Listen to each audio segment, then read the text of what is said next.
التمسك بالأثر نجاح. المركز الأثري സംഘടിപ്പിക്കുന്ന തഫ്സീർ മുയസ്സർ ഖുർആൻ വിജ്ഞാന പരീക്ഷ. കേരളത്തിനകത്തും പുറത്തും എക്സാം സെന്ററുകൾ പ്രായഭേദമന്യേ സ്ത്രീകൾക്കും പുരുഷന്മാർക്കും പങ്കെടുക്കാം. അസ്സലാമു അലൈക്കും വറഹ്മത്തുള്ളാഹി വബറകാതുഹു.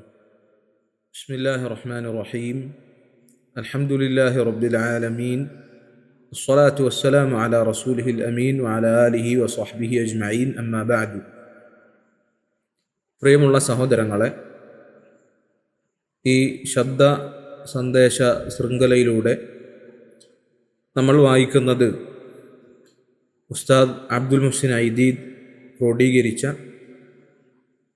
തഫ്സീറുൻ മുയസ്സർ എന്ന ഗ്രന്ഥത്തിലെ സൂറത്തുൽ ഫാത്തിഹയുടെ വിശദീകരണമാണ്. സൂറത്തിൻ്റെ ശ്രേഷ്ഠത. അനേകം പ്രത്യേകതകളും ധാരാളം ശ്രേഷ്ഠതകളുമുള്ള അധ്യായമാണ് സൂറത്തുൽ ഫാത്തിഹ. ഹദീസുകളിൽ വന്ന ചില ശ്രേഷ്ഠതകൾ ഇവിടെ നൽകാം. ഏറ്റവും മഹത്തരമായ അധ്യായം. عن أبي سعيد بن المعلى قال مر بالنبي صلى الله عليه وسلم أنا أصلي فدعاني فلم آته حتى صليت ثم أتيت فقال ما منعك أن تأتيني فقلت كنت أصلي فقال ألم يقل الله يا أيها الذين آمنوا استجيبوا لله وللرسول إذا دعاكم لما يحييكم ثم قال ألا أعلمك أعظم سورة في القرآن قبل أن أخرج من المسجد فذهب النبي صلى الله عليه وسلم ليخرج من المسجد فذكرته فقال الحمد لله رب العالمين هي السبع المثاني والقرآن العظيم الذي أوتيته. أبو سعيد بن المعلى رضي الله عنه നിവേദനം. ഞാൻ നിസ്കരിച്ചു കൊണ്ടിരിക്കുമ്പോൾ നബി സല്ലല്ലാഹു അലൈഹി വസല്ലം എൻ്റെ അരികിലൂടെ നടന്നുപോയി. പിന്നീട് അവിടുന്ന് എന്നെ വിളിച്ചെങ്കിലും നിസ്കാരം കഴിയുന്നതുവരെ ഞാൻ അവിടുത്തെ അരികിലേക്ക് പോയില്ല. പിന്നീട് ഞാൻ ചെന്നപ്പോൾ നബി സല്ലല്ലാഹു അലൈഹി വസല്ലം പറഞ്ഞു, എന്തുകൊണ്ടാണ് നീ എൻ്റെ അരികിലേക്ക് വരാതിരുന്നത്? ഞാൻ പറഞ്ഞു, ഞാൻ നിസ്കരിക്കുകയായിരുന്നു. അപ്പോൾ നബി സല്ലല്ലാഹു അലൈഹി വസല്ലം പറഞ്ഞു, അള്ളാഹു ഇപ്രകാരം പറഞ്ഞിട്ടില്ലേ, നിങ്ങൾക്ക് ജീവൻ നൽകുന്ന കാര്യത്തിലേക്ക് നിങ്ങളെ വിളിക്കുമ്പോൾ സത്യവിശ്വാസികളെ നിങ്ങൾ അള്ളാഹുവിനും റസൂലിനും ഉത്തരം നൽകുക. ശേഷം അവിടുന്ന് പറഞ്ഞു, മസ്ജിദിൽ നിന്നും പുറത്തിറങ്ങുന്നതിന് മുൻപ് വിശുദ്ധ ഖുർആനിലെ ഏറ്റവും മഹത്തരമായ അധ്യായം ഞാൻ നിനക്ക് പഠിപ്പിച്ചു തരട്ടെയോ? പിന്നീട് നബി സല്ലല്ലാഹു അലൈഹി വസല്ലം മസ്ജിദിൽ നിന്ന് പുറത്തിറങ്ങാനായപ്പോൾ ഇക്കാര്യം ഞാൻ അവിടുത്തെ ഓർമ്മിപ്പിച്ചു. അപ്പോൾ അവിടുന്ന് പറഞ്ഞു, അൽഹംദുലില്ലാഹി റബ്ബിൽ ആലമീൻ സബ്ഉൽ മസാനിയും എനിക്ക് നൽകപ്പെട്ട ഖുർആനുൽ അദീമും അതാകുന്നു.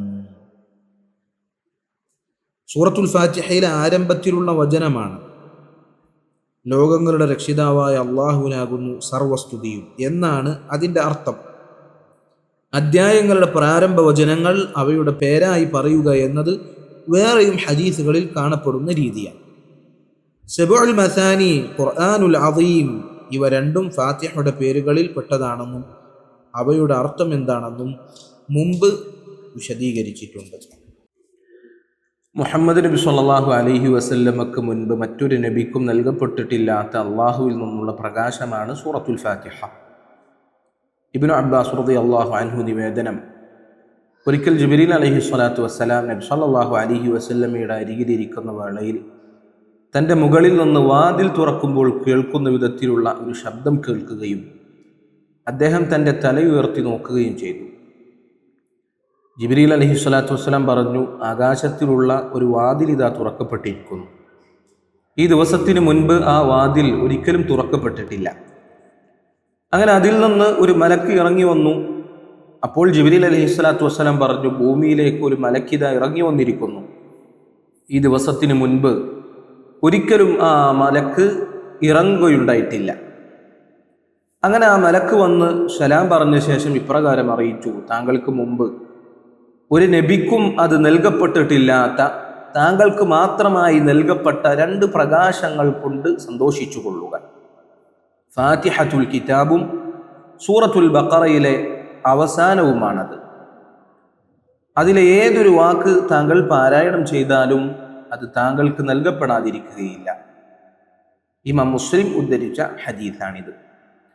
സൂറത്തുൽ ബഖറയിൽ അവസാനം കൊണ്ട് ഉദ്ദേശം അവസാന 2 വചനങ്ങളാണ്. അവയിൽ അള്ളാഹുവിനോടുള്ള പ്രാർത്ഥനകളുണ്ട്. ആദ്യമായി തുറക്കപ്പെടുന്ന വാതിലിനെ കുറിച്ചും ആദ്യമായി ഭൂമിയിലേക്ക് വന്നെത്തുന്ന മലക്കിനെ കുറിച്ചുമുള്ള പരാമർശം പറയാനുള്ള വിഷയത്തിന്റെ ഗൗരവം സൂചിപ്പിക്കുന്നു.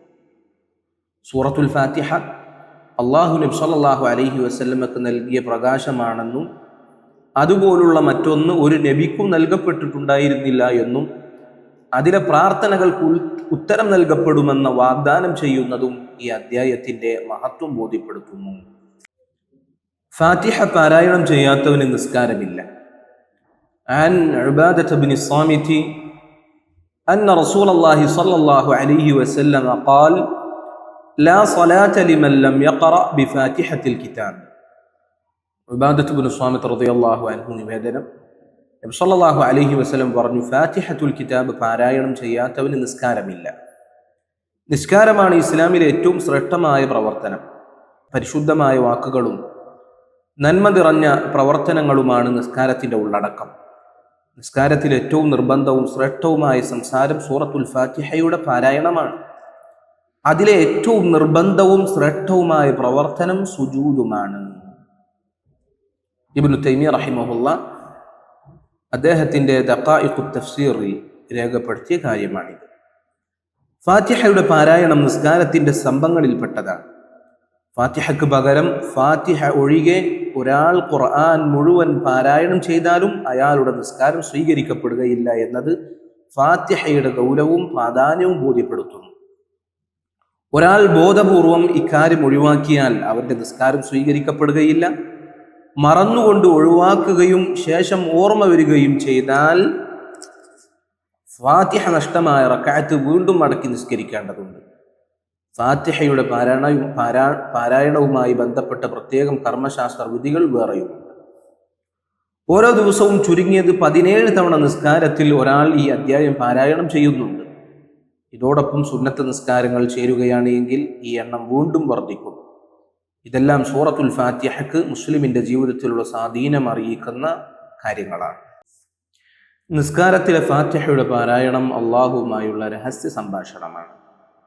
عن أبي هريرة رضي الله عنه عن النبي صلى الله عليه وسلم قال قال الله تعالى قسمت الصلاة بيني وبين عبدي نصفين ولعبدي ما سأل فإذا قال العبد الحمد لله رب العالمين قال الله تعالى حمدني عبدي وإذا قال الرحمن الرحيم قال الله تعالى أثنى علي عبدي وإذا قال مالك يوم الدين قال مجدني عبدي وقال مرة فوض إلي عبدي فإذا قال إياك نعبد وإياك نستعين قال هذا بيني وبين عبدي ولعبدي ما سأل فإذا قال اهدنا الصراط المستقيم صراط الذين أنعمت عليهم غير المغضوب عليهم ولا الضالين قال هذا لعبدي ولعبدي ما سأل. أبو هريرة رضي الله عنه നിവേദനം, നബി സല്ലല്ലാഹു അലൈഹി വസല്ലം പറഞ്ഞു, അള്ളാഹു പറഞ്ഞിരിക്കുന്നു, നിസ്കാരത്തിലെ ഖുർആൻ പാരായണത്തെ എനിക്കും എൻ്റെ അടിമക്കും ഇടയിൽ ഞാൻ 2 പകുതികളായി വീതിച്ചിരിക്കുന്നു. എൻ്റെ അടിമക്ക് അവൻ ചോദിക്കുന്നത് ഉണ്ടായിരിക്കും. എൻ്റെ ദാസൻ അൽഹംദുലില്ലാഹി റബ്ബിൽ ആലമീൻ എന്ന് പറഞ്ഞാൽ അള്ളാഹു പറയും, എൻ്റെ അടിമ എന്നെ സ്തുതിച്ചിരിക്കുന്നു. എൻ്റെ ദാസൻ അർ റഹ്മാനിർ റഹീം എന്ന് പറഞ്ഞാൽ അള്ളാഹു പറയും, എൻ്റെ അടിമ എന്നെ വീണ്ടും സ്തുതിച്ചിരിക്കുന്നു. അവൻ മാലിക് യൗമിദ്ദീൻ എന്ന് പറഞ്ഞാൽ അള്ളാഹു പറയും, എൻ്റെ അടിമ എന്നെ മഹത്വപ്പെടുത്തിയിരിക്കുന്നു. മറ്റൊരിക്കൽ അള്ളാഹു പറയൂ, എൻ്റെ അടിമ അവൻ്റെ കാര്യങ്ങൾ എന്നെ ഏൽപ്പിച്ചിരിക്കുന്നു. അവൻ ഇയ്യാക നഅ്ബുദു വഇയ്യാക നസ്തഈൻ എന്ന് പറഞ്ഞാൽ അള്ളാഹു പറയും, ഇത് എനിക്കും എൻ്റെ അടിമക്കും ഇടയിലുള്ള കരാറാണ്. എൻ്റെ അടിമക്ക് അവൻ ചോദിക്കുന്നതുണ്ട്. അവൻ ഇഹ്ദിന സ്വിറാത്തൽ മുസ്തഖീം സ്വറാത്തൽ ലദീന അൻഅംത അലൈഹിം ഗൈറിൽ മഗ്ദൂബി അലൈഹിം വലദ്ദാല്ലീൻ എന്ന് പറഞ്ഞാൽ അള്ളാഹു പറയും, ഇത് എൻ്റെ അടിമക്ക് ഉണ്ട്, എൻ്റെ അടിമക്ക് അവൻ ചോദിച്ചതുമുണ്ട്. ഇമാം മുസ്ലിം അദ്ദേഹത്തിൻ്റെ സ്വഹീഹിൽ ഉദ്ധരിച്ച ഹദീസാണിത്. ഫാത്തിഹയുടെ ആശയം ഗ്രഹിക്കാൻ സഹായിക്കുന്ന ഏറ്റവും നല്ല വാക്കുകളാണ് അബൂ ഹുറൈറ റളിയല്ലാഹു അൻഹു നിവേദനം ചെയ്ത ഈ ഹദീസിലുള്ളത്. ഇബ്നുൽ ഖയ്യിം റഹിമഹുല്ലാഹ് അദ്ദേഹം പറയുന്നു, നിസ്കരിക്കുന്ന ഓരോ വ്യക്തിയും ഫാത്തിഹ പാരായണം ചെയ്യുമ്പോൾ അതിലെ ഓരോ വചനങ്ങൾക്ക് മുൻപിലും തൻ്റെ റബ്ബിൻ്റെ ഉത്തരം പ്രതീക്ഷിക്കുന്നത് പോലെ നിൽക്കട്ടെ. എൻ്റെ ദാസൻ എന്നെ സ്തുതിച്ചിരിക്കുന്നു എന്ന് അവൻ്റെ റബ്ബ് അവനോട് പറയുന്നത് അവൻ കേൾക്കുന്നത് പോലെ. ഇബ്നുൽ ഖയ്യിം അദ്ദേഹത്തിൻ്റെ കിതാബിൽ രേഖപ്പെടുത്തിയ കാര്യമാണിത്. സൂറത്തുൽ ഫാത്തിഹ അള്ളാഹുവിൻ്റെ അനുമതിയോടെ രോഗങ്ങളിൽ നിന്ന് ശമനമേകുന്ന ഔഷധമാണ്. അബൂ സഈദ് അൽ ഖുദ്രി റളിയല്ലാഹു അൻഹു നിവേദനം, നബി സല്ലല്ലാഹു അലൈഹി വസല്ലമയുടെ സ്വഹാബികളിൽ ചിലർ ഒരു യാത്രയിലായിരുന്നു. അങ്ങനെ യാത്രക്കിടയിൽ ഒരു അറബി ഗോത്രത്തിൽ അവർ രാത്രി എത്തിപ്പെട്ടു. അവിടെയുള്ളവരോട് തങ്ങളെ സ്വീകരിക്കാൻ അവർ ആവശ്യപ്പെട്ടുവെങ്കിലും അവർ അതിന് തയ്യാറായില്ല. അങ്ങനെ ഇരിക്കെ അന്ന് രാത്രി ആ ഗോത്രത്തിൻ്റെ തലവന് വിഷമേറ്റു. അയാളെ രക്ഷപ്പെടുത്താൻ അവർ സാധ്യമായതെല്ലാം ചെയ്തുവെങ്കിലും അതൊന്നും അയാളുടെ കാര്യത്തിൽ പ്രയോജനം ചെയ്തില്ല. അപ്പോൾ അവരിൽ ചിലർ പറഞ്ഞു, നമ്മുടെ നാട്ടിൽ തമ്പടിച്ചിട്ടുള്ള ആ യാത്രക്കാരുടെ അടുത്തു പോയി നോക്കിയാലോ, അവരുടെ പക്കൽ എന്തെങ്കിലും വഴിയുണ്ടായിരിക്കാം. അങ്ങനെ അവർ സഹാബികളുടെ അടുക്കൽ വന്നെത്തി. അവർ പറഞ്ഞു, അല്ലയോ യാത്രാ സംഘമേ, ഞങ്ങളുടെ നേതാവിന് വിഷമേറ്റിരിക്കുന്നു. ഞങ്ങളെല്ലാ വഴികളും ശ്രമിച്ചു നോക്കിയെങ്കിലും അതൊന്നും അദ്ദേഹത്തിന് പ്രയോജനം ചെയ്യുന്നില്ല. നിങ്ങളിൽ ആരുടെയെങ്കിലും പക്കൽ എന്തെങ്കിലും മാർഗമുണ്ടോ? സ്വഹാബികളിൽ ചിലർ പറഞ്ഞു, അതെ, അള്ളാഹു സത്യം, ഞാൻ മന്ത്രിച്ചു നൽകാറുണ്ട്. എന്നാൽ അള്ളാഹു തന്നെ സത്യം, ഞങ്ങൾ നിങ്ങളോട് ആതിഥ്യമേകാൻ ആവശ്യപ്പെട്ടപ്പോൾ നിങ്ങൾ അതിന് തയ്യാറായില്ല. അതിനാൽ ഞങ്ങൾക്ക് എന്തെങ്കിലും ഒരു പ്രതിഫലം നിശ്ചയിക്കാതെ ഞാൻ നിങ്ങൾക്ക് മന്ത്രിച്ചു തരുന്നതല്ല. അങ്ങനെ ഒരു കൂട്ടം ആടുകളെ നൽകാം എന്ന കരാറിൽ അവർ പരസ്പരം രഞ്ജിപ്പിലെത്തി. അങ്ങനെ ഈ സ്വഹാബി അദ്ദേഹത്തിൻ്റെ മേൽ മന്ത്രിച്ചൂതുകയും സൂറത്തുൽ ഫാത്തിഹ ഓതുകയും ചെയ്തുകൊണ്ടിരുന്നു. അതോടെ ഒരു വേദനയോ പ്രയാസമോ ഇല്ലാത്ത വിധത്തിൽ ഈ മനുഷ്യൻ്റെ കെട്ട് അഴിഞ്ഞുമാറിയതുപോലെ മുൻപ് പറഞ്ഞുറപ്പിച്ച ആടുകളെ അവർ സ്വഹാബികൾക്ക് പ്രതിഫലമായി നൽകുകയും ചെയ്തു. അപ്പോൾ സ്വഹാബികളിൽ ചിലർ പറഞ്ഞു, നിങ്ങൾ ഇത് വീതം വെക്കൂ. എന്നാൽ മന്ത്രിച്ചൂതിയ സ്വഹാബി പറഞ്ഞു, നബി സല്ലല്ലാഹു അലൈഹി വസല്ലമയുടെ അരികിൽ നമ്മൾ എത്തുകയും അവിടുത്തോട് സംഭവിച്ചതെല്ലാം വിവരിക്കുകയും അവിടുന്ന് നമ്മോട് കൽപ്പിക്കുന്നത് എന്താണെന്ന് അറിയുകയും ചെയ്യുന്നതുവരെ നിങ്ങൾ അത് ചെയ്യരുത്. അങ്ങനെ അവർ നബി സല്ലല്ലാഹു അലൈഹി വസല്ലമയുടെ അടുത്ത് എത്തുകയും അവിടുത്തോട് കാര്യങ്ങൾ വിവരിക്കുകയും ചെയ്തപ്പോൾ അവിടുന്ന് പറഞ്ഞു, സൂറത്തുൽ ഫാത്തിഹ മന്ത്രമാണെന്ന് നിനക്ക് എങ്ങനെയാണ് മനസ്സിലായത്? ശേഷം അവിടുന്ന് പറഞ്ഞു, നിങ്ങൾ ചെയ്തത് ശരി തന്നെ, നിങ്ങൾക്ക് ലഭിച്ചത് വീതം വെച്ചോളൂ, എനിക്കും അതിൽ നിന്ന് നിങ്ങൾ ഒരു പങ്ക് നൽകൂ. അത് പറഞ്ഞുകൊണ്ട് അവിടുന്ന് നബി സല്ലല്ലാഹു അലൈഹി വസല്ലം ചിരിക്കുകയുണ്ടായി.